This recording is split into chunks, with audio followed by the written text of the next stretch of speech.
it raises the possibility of someone else. Maybe at the convention, the Republican convention in Cleveland, emerging Scott Walker, you mentioned, his name has come out, the Wisconsin governor, who's the second Republican to drop out of the presidential contest. Explain what you're hearing. But this gives you the idea, well, first of all, of how desperate the Republicans are. And I was talking to two sources yesterday who are anti-Trump sources, who have direct knowledge of two conversations that Governor Scott Walker had where people raised the issue of would you potentially allow your name to be thrown in the ring, and Walker replied that he was, quote, intrigued by the idea. Walker's office, of course, issued to me an immediate denial of this and saying he's only interested in being the governor of Wisconsin. So we don't know if this would ever develop, but it does give you a sense of the desperation. You have the Democrats orchestrating a ballet, right?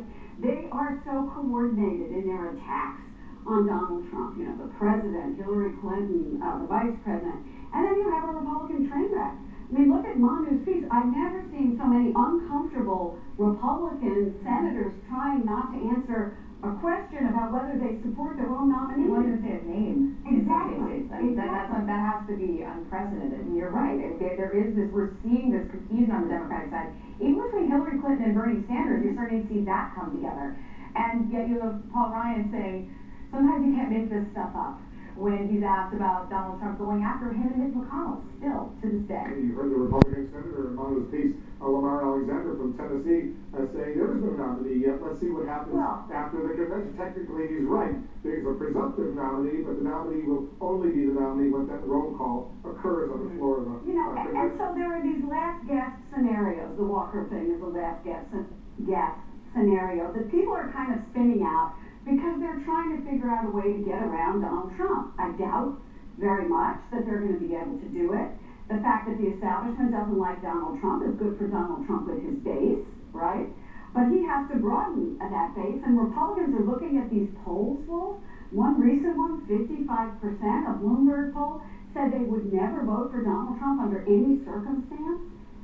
Hard to win an election. Yeah, let's show some other numbers, disturbing numbers, not just for Trump, but for Hillary Clinton as well. The question of honest, trustworthiness, good judgment, qualities for the candidates. This new CBS News poll, you can see it up there. As far as Hillary Clinton, is she trustworthy? 33% say yes, Trump 32%. Does she have good judgment? 43% say yes. As far as Hillary Clinton is concerned, only 25% that say Donald Trump has good judgment. Not necessarily. She does a little bit better than him, but they're not glowing for either. It's kind of a race to the bottom when it comes to both of these categories. But I think that's why you see the Clinton campaign just today releasing two new ads that are sort of biographical ads about Hillary Clinton, her work with children, sort of softening her image and really showing that this other, the non-negative part of Hillary Clinton, which they're trying to push out there at this point. Because you're right, she hasn't been able to get out from under these honest and trustworthy problems this entire election. So they've got a lot of work to do there.